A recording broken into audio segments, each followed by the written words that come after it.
Íñigo de la Serna, alcalde de Santander y presidente de la Federación Española de Municipios y Provincias. Muy buenas noches. Muy buenas noches. ¿Qué tal está? Muy bien.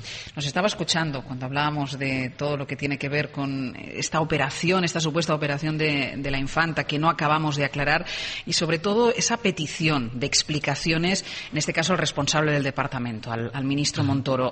¿Está tardando, piensa el ministro, o está tardando el Gobierno en dar explicaciones sobre algo tan extraño? No, lo importante es que el ministro ha dicho que va a dar explicaciones. Es decir, lo importante es que él va a hacer las aclaraciones que sean necesarias y que se va a producir la revisión que se tenga que hacer. Así que yo creo que eso es lo trascendente. Lo raro hubiera sido que hubiera escapado de la necesidad de las explicaciones. Las dará cuanto antes, en cuanto tenga toda la información, y yo estoy absolutamente convencido que el ministro Montoro lo hará. ¿Y como ciudadano le parece extraño todo esto? Usted se levanta, lee la prensa, ve esto, Como comprenderá, yo no tengo la información como para saber cuál ha podido ser el error que se ha podido producir, ¿no? Lo importante es que nuestro ministro dé esas explicaciones y todos conoceremos de primera mano qué es exactamente lo que ha pasado, ¿no? Ahora que en España parece que sobra de todo, porque en época de crisis, en época de bonanza nadie se daba cuenta, pero en época de crisis todo el mundo habla, sobran aeropuertos, sobran trenes, demasiados aves, sobran, parece, médicos o profesores, al menos a juzgar por determinadas políticas de recortes. ¿Sobran ayuntamientos en España? Bueno, si estamos hablando en términos económicos, hay que tener en cuenta que los ayuntamientos hemos cumplido holgadamente los objetivos que se nos habían marcado, ¿no? Hemos cerrado el año 2012 con un déficit del 0,15% del Producto Interior Bruto. Esto es la mitad de lo que se nos había encomendado y hemos conseguido rebajar los niveles de endeudamiento descontando el efecto del plan de pago a proveedores, ¿no? Luego, el problema no está tanto en los propios ayuntamientos o incluso en el número de ayuntamientos. Somos conscientes de que hay posibilidades de mejorar la eficiencia de determinados servicios que prestamos los ayuntamientos. Y, sobre todo, evitar duplicidades, ¿no? La reforma básicamente atiende a eso.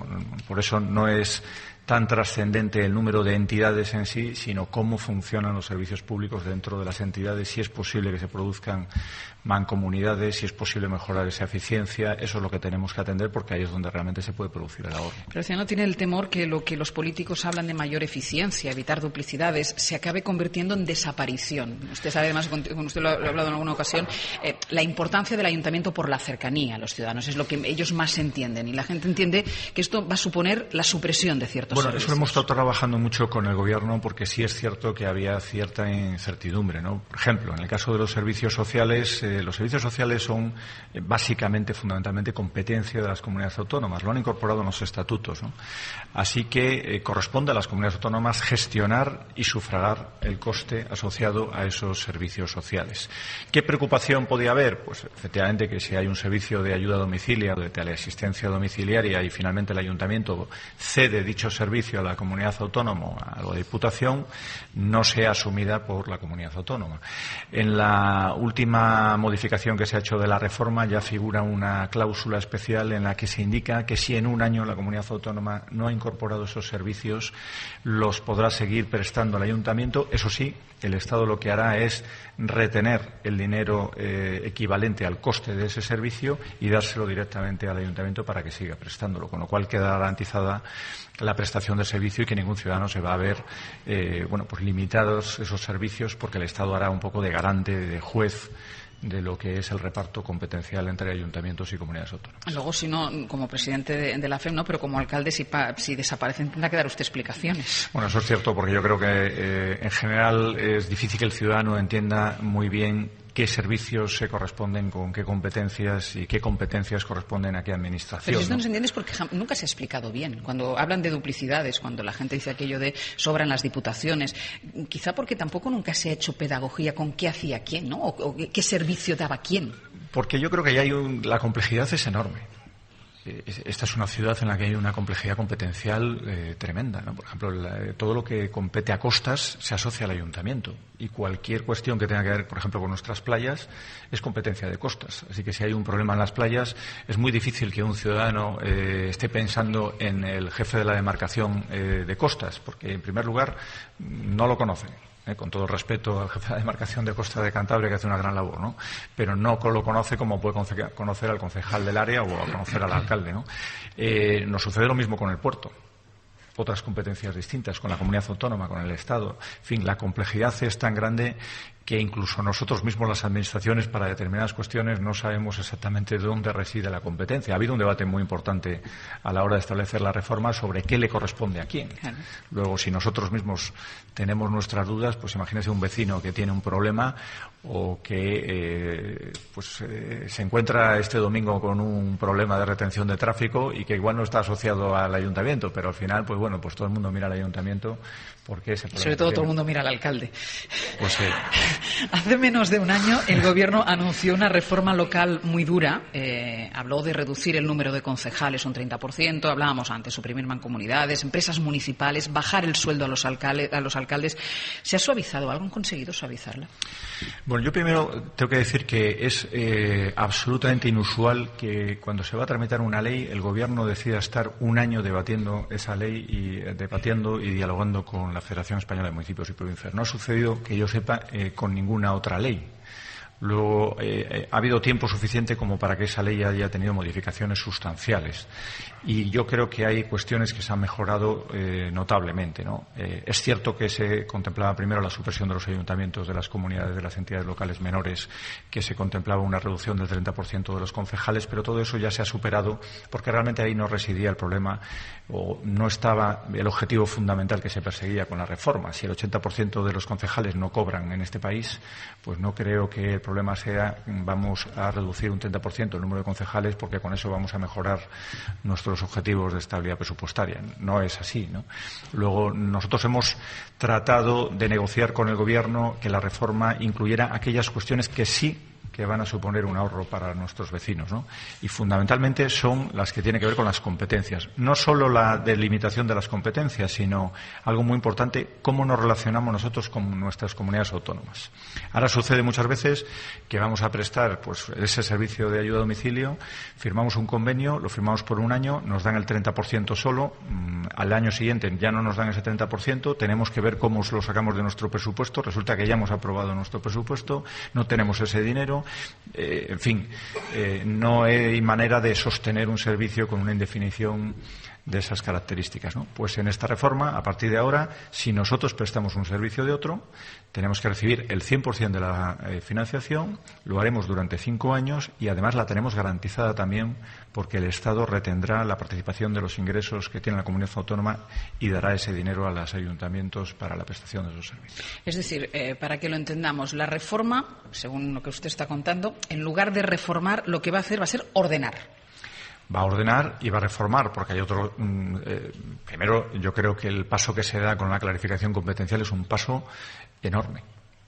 Yo no creo que en nuestra historia reciente vaya a haber una modificación que suponga un cambio tan importante en los servicios públicos como lo que supone esta reforma. Solo con delimitar las competencias, porque hay muchas competencias compartidas y muchas competencias que tenemos duplicadas o incluso triplicadas. No solo pensemos en servicios sociales, pensemos en educación, en sanidad, pensemos en igualdad, pensemos en empleo, pensemos en algunos aspectos vinculados a la cultura, etcétera, etcétera, ¿no? Luego, la transformación que hay que hacer para ordenar, efectivamente, ordenarlo y repartirse las funciones es complejísima.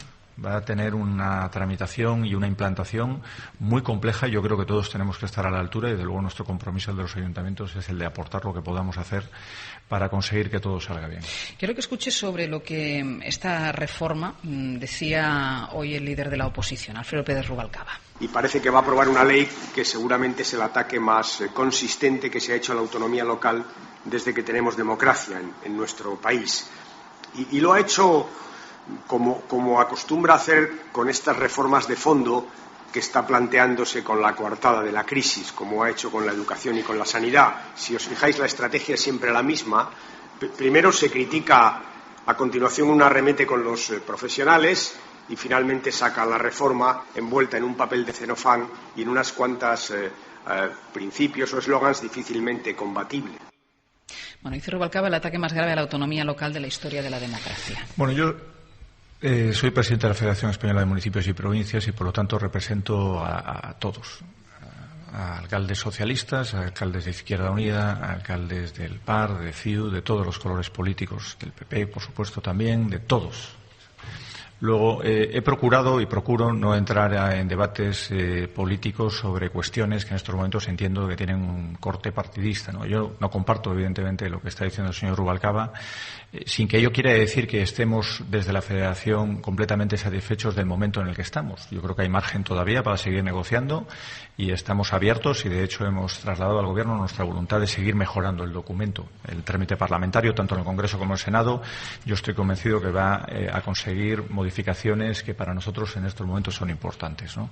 Pero esta reforma es una reforma en la que no ha sido posible el acuerdo con el Partido Socialista, pero yo tengo que decir, primero, que la Federación ha trasladado el conjunto de las alegaciones, incluidas las del Partido Socialista. Segundo, que lo que pensamos los alcaldes, independientemente de nuestro color político, es lo mismo. Tenemos los mismos problemas y hemos hecho los mismos planteamientos en la Comisión Nacional de Administración Local, y cuando hemos tenido que sentarnos junto al ministro Montoro le hemos trasladado nuestras mismas preocupaciones y las posibles soluciones. En la última reunión así lo hicimos el vicepresidente primero, que es el alcalde de Vigo, del Partido Socialista, y lo hice yo mismo y otros muchos alcaldes, ¿no?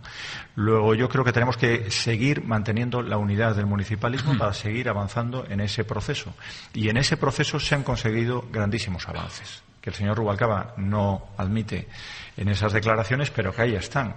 Desde lo que ha sido el plan de pago a proveedores, que ha conseguido salvar muchísimos puestos de trabajo y muchísimas pequeñas empresas en este país y que ha aliviado la situación financiera de muchos ayuntamientos, hasta lo que ya incluye esta reforma, que es muy positivo en algunos términos y que tenemos que mejorar en otros. Pero el propio reparto competencial, ya me hubiera gustado a mí también que en la etapa anterior del Gobierno socialista se hubiera avanzado algo, lo más mínimo, porque siempre se nos prometió que se iba a acometer esta reforma de manera paralela y vinculada al proceso de negociación con las comunidades autónomas, y nunca fue así. Nunca llegamos a avanzar ni un solo metro. Yo creo que esta reforma contiene avances en eso que llamamos las competencias impropias. A nosotros se nos va el 25% de nuestro presupuesto en prestar esos servicios que no son nuestros. Y si conseguimos quitar gran parte de ese coste, podremos dedicarlo a los servicios que efectivamente son nuestros para mejorar los servicios públicos, ¿no? Yo creo que ese avance es como para que haya un reconocimiento y no para lanzar una etiqueta política que en mi caso, según yo creo, no se ajusta a la realidad. Usted es presidente de la Federación Española de Municipios y Provincias, decía, engloba a todos los alcaldes, sean del color que sean. Una vez se hayan introducido todos los retoques, todas las matizaciones, ya quede configurada la ley, ¿usted piensa que gustará a todo el mundo? ¿Será del agrado de todo el mundo? Yo lo que creo es que hay que hacer la mejor ley posible, y en una ley con una profundidad, con un calado como la que tiene esta reforma, es evidente que va a suponer esfuerzos por parte de todos para adaptarnos, no solo de los ayuntamientos, también de las comunidades autónomas, que tendrán que hacer sus propios esfuerzos también. El presidente Rajoy mañana dará a conocer el contenido de esa parte de la reforma que afecta a las comunidades autónomas y a la propia Administración General del Estado, ¿no? Y yo creo que en ese proceso hay un compromiso de país, ¿no? Y los ayuntamientos están siendo ejemplo, no porque estemos cumpliendo mejor que nadie los objetivos de estabilidad presupuestaria, sino porque los objetivos que nos hemos planteado para el futuro son los más rigurosos, y porque además somos los primeros que hemos dado el paso hacia adelante para limitar los sueldos de los cargos públicos, para limitar el número de eventuales de cargos de confianza, para establecer también costes estándar, limitaciones a los propios servicios públicos, ¿no? Así que yo creo que va a suponer un gran esfuerzo, y evidentemente habrá lugares en los que ese esfuerzo sea menor, y habrá lugares en los que ese esfuerzo sea mayor y, por lo tanto, genere descontento en aquellos ayuntamientos en los que haya que hacer cambios más profundos, ¿no? Pero yo creo que ese compromiso, sinceramente, pienso que los ayuntamientos van a saber hacerlo y vamos a ser ejemplares a la hora de poder aplicarlo. ¿Nos puedes incorporar, Miguel Ángel? Sí, esta mañana Muñoz Machado, el profesor de Derecho Administrativo y académico de la lengua, ha hablado largamente sobre este asunto de la reforma y dice que aquí hay una cuestión que está ahí pendiente de ver por dónde se va a inclinar, ¿no? Es decir, él habla de la diferencia entre la administración local y el poder local. Entonces, esta reforma, en su opinión, ¿por dónde va? ¿Va a sostener el poder local o sencillamente va a desarticular el poder local y dejarlo reducido a una administración local?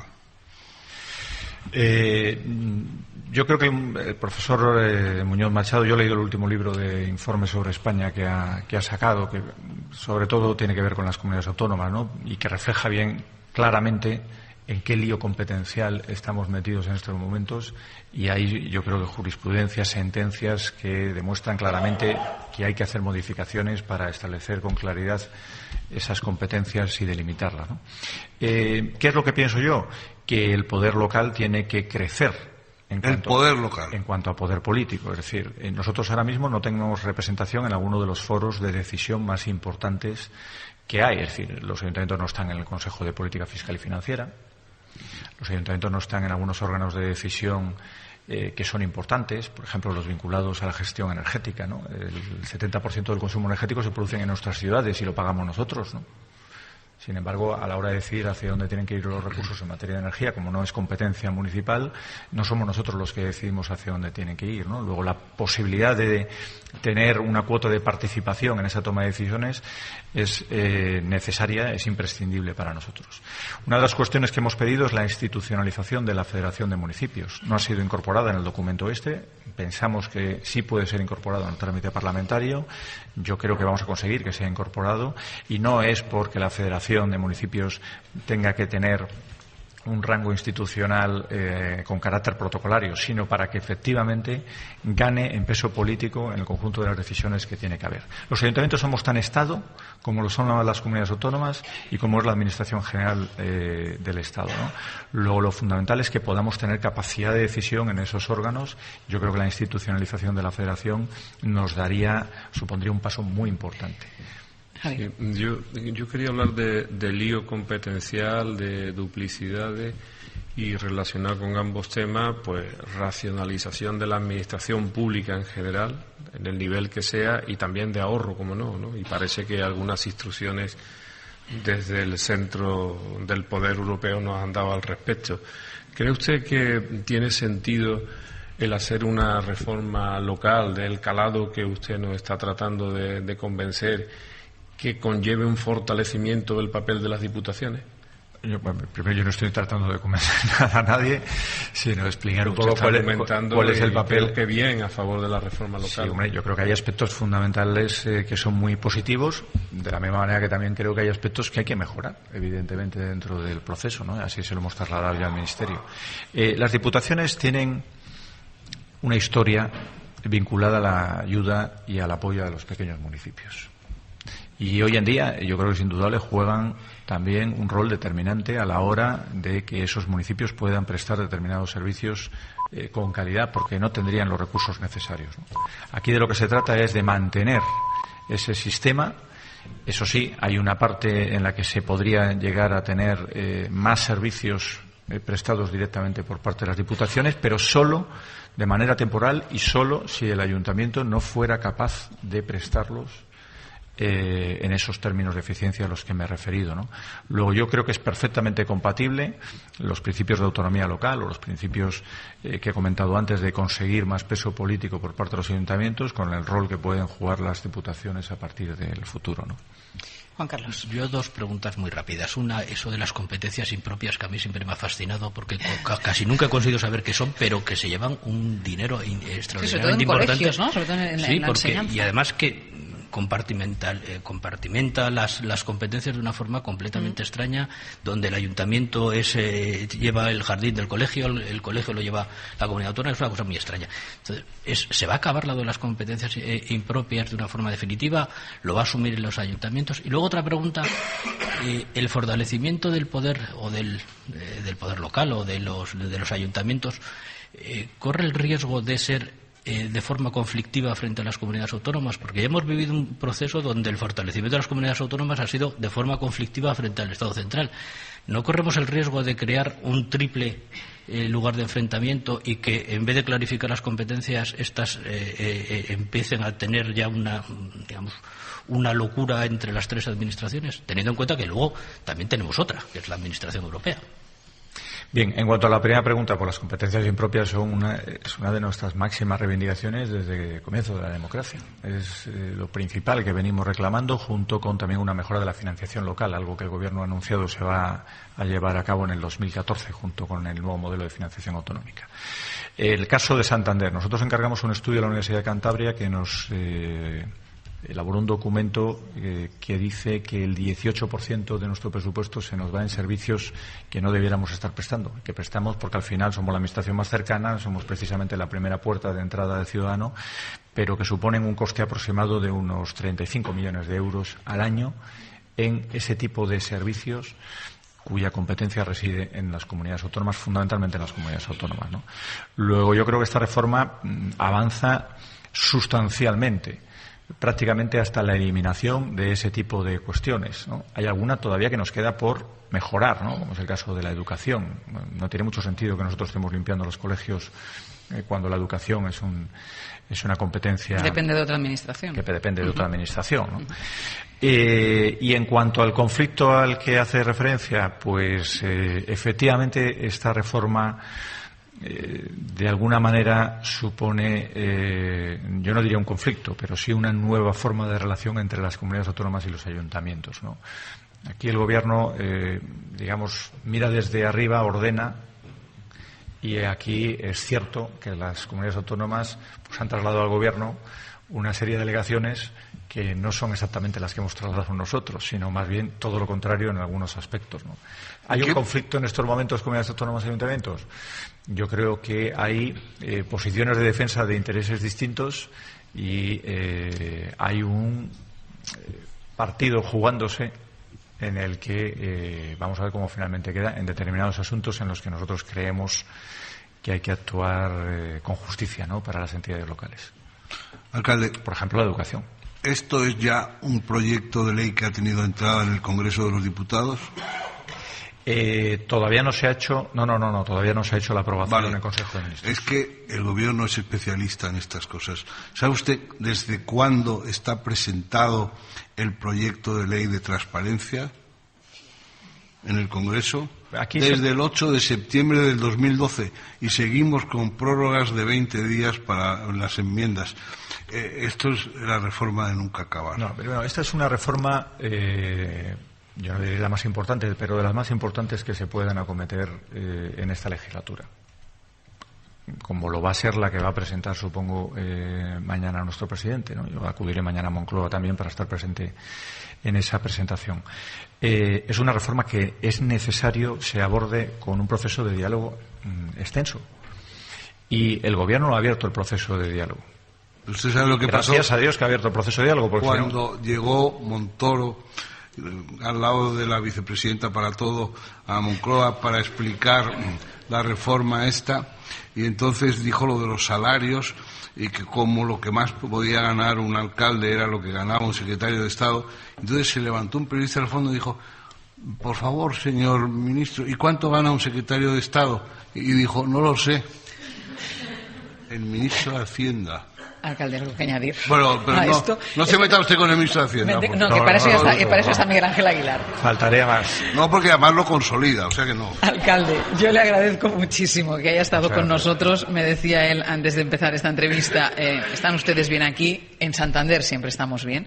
Lo único que este año estábamos, pues yo iba a decirle, estábamos pensando que esto de cursos de verano, como esto sigue así, tendrán que ponerle cursos de otoño. Es que el verano empieza el 21. Nosotros lo hemos encargado a partir del 21. O sea, si vuelvo después del 21 ya es verano. Eso es la parte del ayuntamiento. Además, la primera competencia que tienen que reclamar es la de meteorología. Es la del tiempo. Yo estoy absolutamente de acuerdo con Miguel Ángel. Que cada ciudad dé el tiempo que le convenga. Y se ha acabado ya este sometimiento a la Agencia Nacional de Meteorología. Esto es intolerable. Pero aunque haga un poco fresquito, porque en algunos sitios hacía mucho calor, lo que tiene que hacer es repetir y venir. Y esta es una ciudad maravillosa. Voy a aprender mi libro, porque hoy Miguel Ángel ha expuesto su libro. Un segundo solo para decir que esta es una ciudad extraordinaria a la que tienen que conocer y tienen que venir. Y el 2014 tenemos el Mundial de Vela, tenemos el Centro Botín que abre sus puertas, muchas razones a nosotros, al menos a Hora 25 no hace falta que le venda su libro porque nos encanta el libro de Santander.